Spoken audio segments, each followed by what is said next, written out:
Hello students, good evening to all of you. So here I am going to discuss a problem. और ये problem जो है basically photo electric effect और dual nature of radiation matter chapter से है.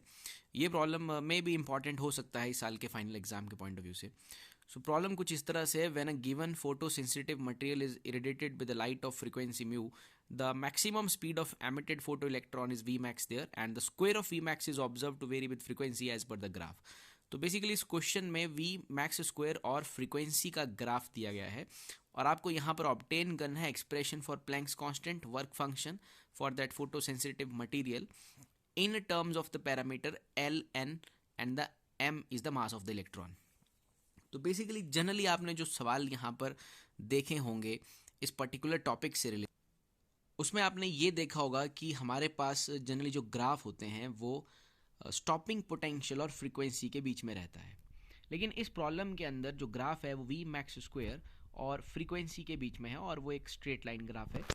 यहाँ पर हमें अब प्लैंक्स कांस्टेंट और वर्क फंक्शन के लिए एक्सप्रेशन सॉल्व करना है और इन terms of the parameter L, जो आप एल देख रहे हैं जैसे कि इंटरसेप्ट आप देख रहे हैं एल, और एन की टर्म्स में एक्सप्रेशन सॉल्व करना है. तो स्टूडेंट्स सबसे पहले तो हमें वी मैक्स स्क्वायर और फ्रीक्वेंसी का जो है इक्वेशन लिखना पड़ेगा, जो कि आप देख रहे हैं एक स्ट्रेट लाइन इक्वेशन बनेगा. तो सबसे पहले देखिए यहाँ पर जनरल जो आइंस्टीन का इक्वेशन है फोटो इलेक्ट्रिक इक्वेशन वो लिखा गया है, that is k max is equal to h nu minus phi naught, और के मैक्स को हम लिख सकते हैं half m v max square is equal to h nu minus phi naught, यानी कि वर्क फंक्शन. सो इसे फर्दर सॉल्व करते हुए वी मैक्स स्क्वायर का एक्सप्रेशन लिखा गया, that is h nu two h nu upon m there minus two phi naught upon m there. Cross multiply होकर m नीचे आया, टू ऊपर गया.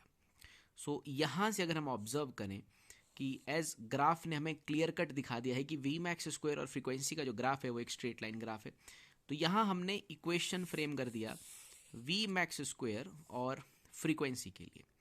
So as this is in the y side or this is frequency in the x side, so frequency के साथ जो term है, as you all know that this is basically the slope of this graph, और ये जो है that is intercept.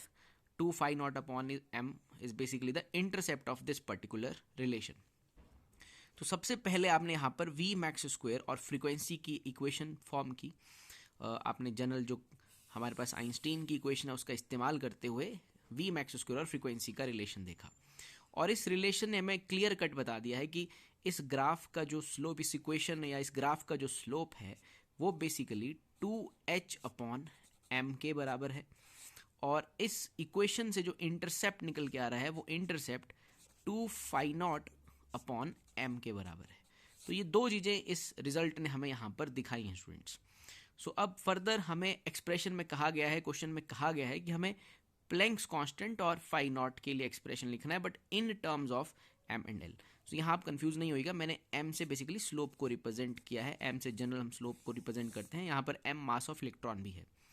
तो equation को देखने पर हमें एक बात तो क्लियर कट पता चलती है कि इस ग्राफ की जो स्लोप है वो है 2h अपॉन एम, और इस ग्राफ का जो इंटरसेप्ट है वो है हमारे पास 2 फाई नॉट अपॉन एम.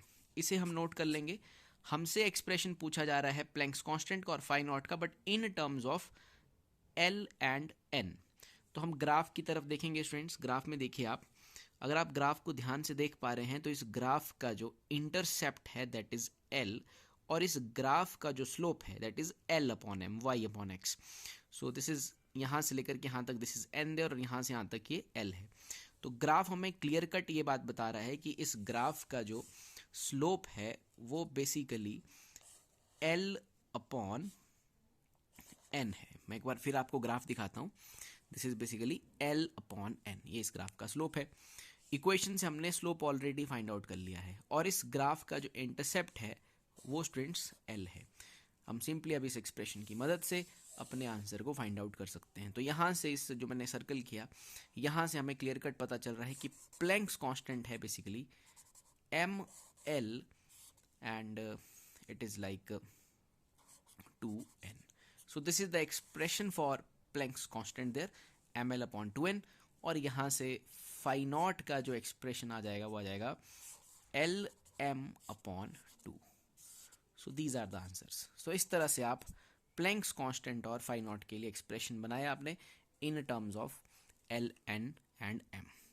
तो आप एक बार सवाल को फिर ध्यान से देखिएगा कि यहाँ पर हमें इक्वेशन बनाना था वी मैक्स स्क्वायर और फ्रीक्वेंसी के बीच में। हमने उसको फ्रेम किया using the Einstein photo electric equation there, और वहाँ से हमने फर्दर वी मैक्स स्क्वायर और फ्रीक्वेंसी का रिलेशन जो कि क्लियर कट दिख रहा है, स्ट्रेट लाइन है। तो फ्रीक्वेंसी के साथ लिखी गई टर्म यानी कि 2h/m ये स्लोप है ग्राफ का, और 2φ0/m ये इंटरसेप्ट था। और ग्राफ से हमने देखा कि हमारा जो इंटरसेप्ट है वो l है और जो स्लोप है वो l/n है।